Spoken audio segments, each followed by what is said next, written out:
Divorcees of Reddit, when did you know your marriage was over? When my son, 5 years old, comforted me while I was crying after another abusive argument. I knew then I did not want him growing up thinking that was a normal relationship.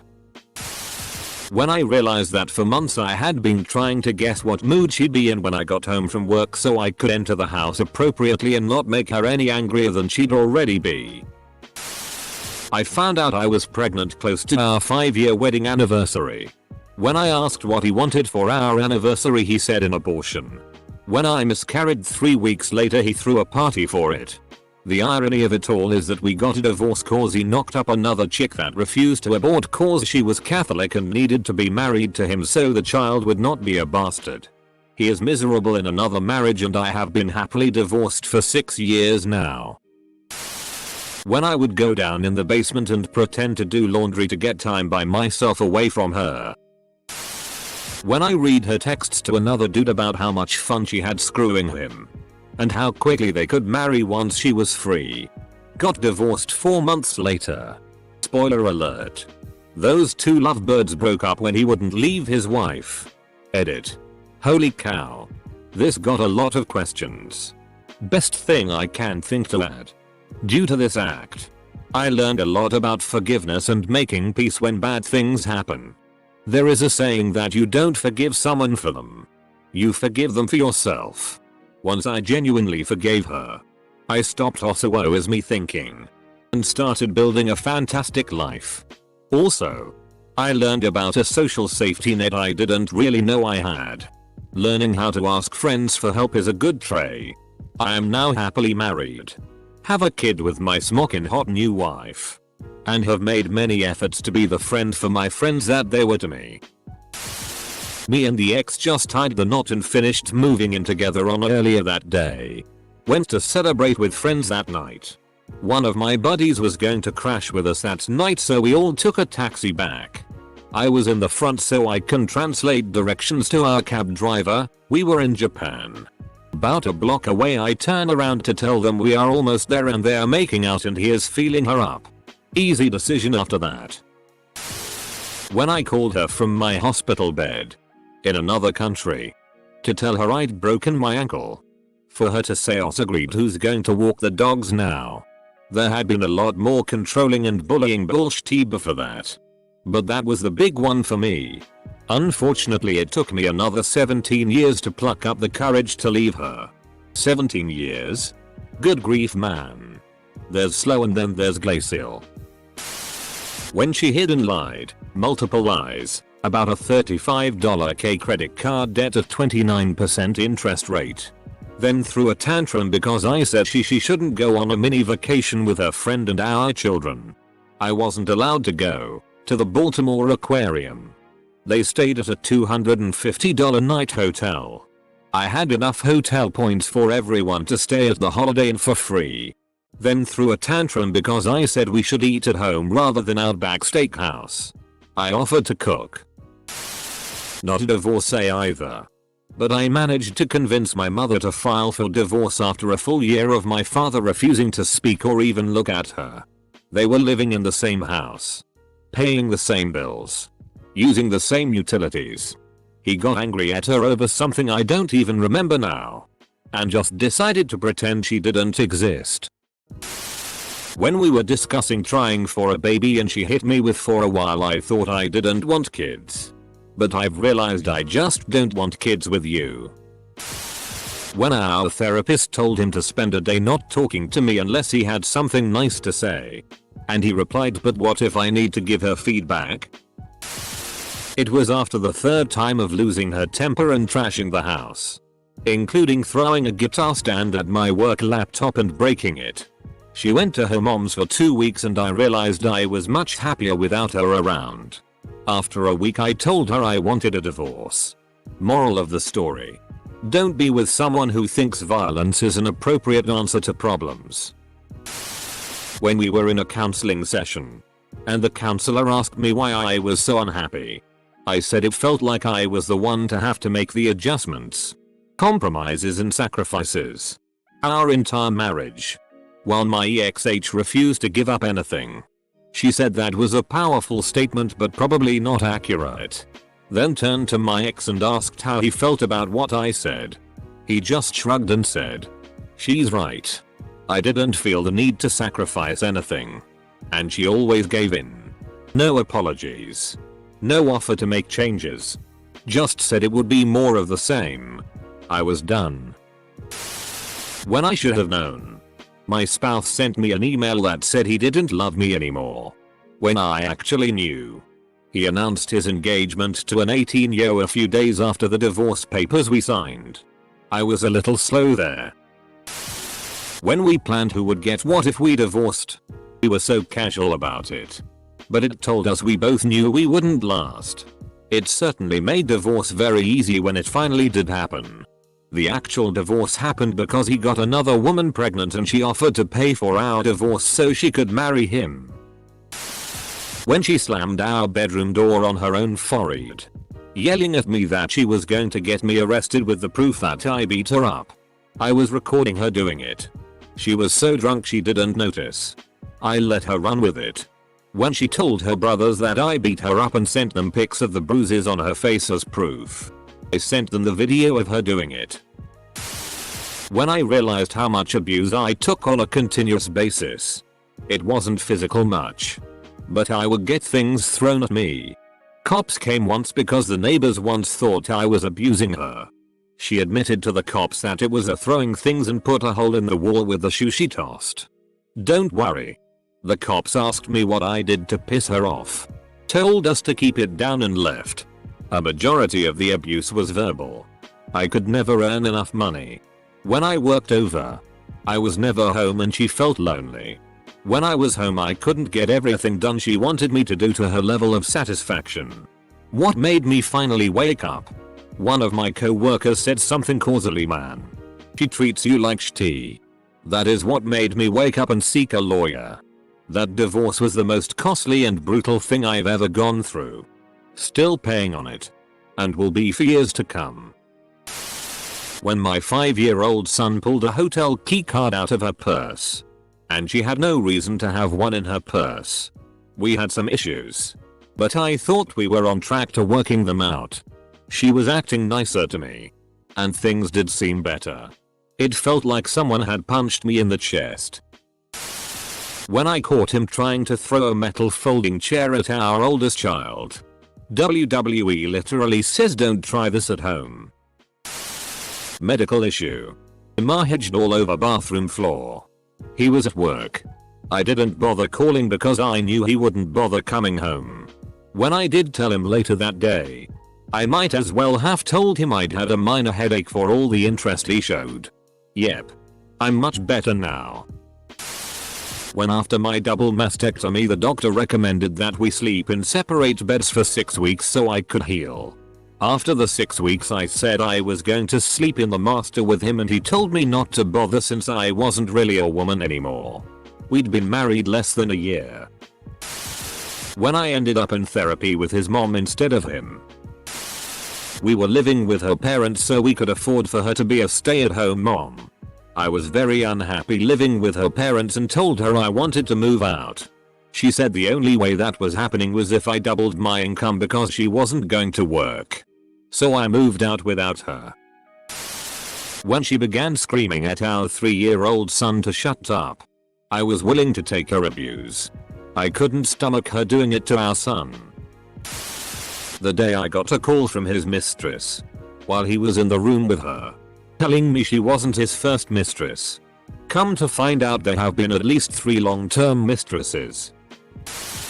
When I was away on a business trip and I discovered she'd left our 2 infant children, 1 and 3, at home alone for 7 hours to go out clubbing with her girlfriends. This was just one in a long string of irresponsible things she'd done since becoming a mother. But it was definitely the moment when I knew it was over. When I realized I was actually okay with doing life on my own. My fears of never finding someone else didn't matter anymore. I just wanted out. When my oldest daughter asked me why daddy and I hated each other, I didn't think our problems affected her up until that point and I knew I couldn't let her grow up in that kind of home. He told people I was crazy because I was grieving the sudden, early death of my father. Because apparently grief is a mental disorder. Holy cow. The lack of empathy on him. I got pregnant right when our marriage started going to shitty. We had been together for 6 years and then married for 7. I waited to even think about having children. And I should have gotten back on birth control a couple of months prior, but felt like I had things under control in that department. Well, surprise. Anyway, when he left me in the hospital after having just given birth and told me he'd be back in a little while because he had gotten his vehicle stuck and needed to go have it towed, something along these lines, I knew that I was not going to see him again. He left me in the hospital with a brand new baby. Thank God his sister came down and she drove me and the baby home. I didn't see him again until the baby was like 9 days old. For the record, the baby is an 18-year-old college freshman and I could not imagine my life without him. So, for all that heartache, I got the best gift of my life. Edit. After a party at his parents', he hit me on the car ride home because I didn't have a good enough time. I yanked the emergency brake and got out of the car. I never went back. When I found out her plans to leave, so she abruptly left. It didn't go well for her at all, but that was a long time ago. Far as I know, she's still alive. I'd have heard if she died probably. She has no part in our kid's life whatsoever. That's actually for the best. Would work later and later. Then come home and drive past my house because I just wasn't ready for the pain. I would circle the block. Or just drive around the neighborhood. 25 years later, I am doing it again. My home is my gauntlet. My crucible. My car is my sanctuary. Here in my car. When I was in the hospital after delivering our baby via C-section and he asked if he could bring me some food the next day when he came back, I said I wanted a burrito. He said he wasn't going to a Mexican place. He was going to Panera. The next day he walked in with a Panera bag. Sat down. Proceeded to eat his lunch in front of me. Didn't get me anything because he said, "You never told me what you wanted." When he told about a neighbor whose husband died unexpectedly, instead of feeling sorry for her, I felt such envy that I scared myself. The first time he physically abused me, I had put up with a lot before that. Verbal abuse, emotional abuse, etc. But I told him before we were ever married, if he ever laid a hand on me, I'd be gone that same day. He acted surprised. He acted confused. He cried. He begged. But I stuck to my word. I've watched too many friends' family members stay in abusive relationships because after the first time, they were trapped in the cycle of abuse followed by penitence. Either he loves me, but he hurts me. I knew these men and women were strong and fierce. And if they were stuck in abuse, even with all their strength, how could I possibly avoid the trap if it happened to me? I knew I wouldn't be strong enough to leave if I stayed past the first time. Because with abuse, it's always a first time. Meaning there will be a second and third and fourth. So I left. And I'm not sorry. Because it justified every time I thought I was overreacting or being dramatic. Every time I felt like I was the problem. When really it was him all along. When I came home with a crunch wrap from Taco Bell without telling her and she screamed her head off. Pushed me against the wall and then punched my arm to the point where a bruise was made. When we stopped fighting. If you're still talking to each other, even in an argument about your marriage, there's hope. Once you stop fighting, that means you've given up. It's always the little things. When tolerance is non-existent. When almost every conversation becomes an argument. When you'd rather stay at work than go home. The signs are everywhere. Asked him to not yell at the kids. He yelled at me for asking him to stop. It was the day after my sibling was killed. Literally when she said I want a divorce. Totally out of the blue. Only married 2 years and was out of work for about a year. She was pregnant 4 months after the divorce, so quite obviously she was having an affair. Not a divorcee. But my parents got divorced. Twice. In order. Started hitting the kids. Started making mountains out of molehills. And the recent one was started having affairs. I never understood why divorce registered sign-s even bother remarrying the same person. That's like taking a second bite out of a sandwich you already know to be nasty. Not a divorcee. But the teenager of a pair. I knew my parents were over when my mother started leaving the house to go hang out with a man 26 years younger than her. She's 51. She pressured my father into screwing one night, then the next morning handed him divorce papers. Married the man younger than her within 3 days of the divorce. They're fighting a lot because he is not fully adultish yet. I don't see the relationship lasting very long. Shortly after, she tried to murder me. Don't leave us hanging. Did she succeed? When she texted me that she was about 35 minutes away having sex with a guy she just met. Then when my great grandmother passed, she was making out with a different guy 10 minutes from the funeral home. Wow, mine is so tame. When she told me she wanted a divorce because she wanted to be with more guys than just one. That's when I knew. When I came home early from a field problem in the army and found another guy in my bed. When she called me by my brother's name. When she told me she wanted a divorce. Of course she immediately backtracked when I walked out the door. And being a good human, I came back in and let her apologize. But I knew it was over. Never break the chain is real.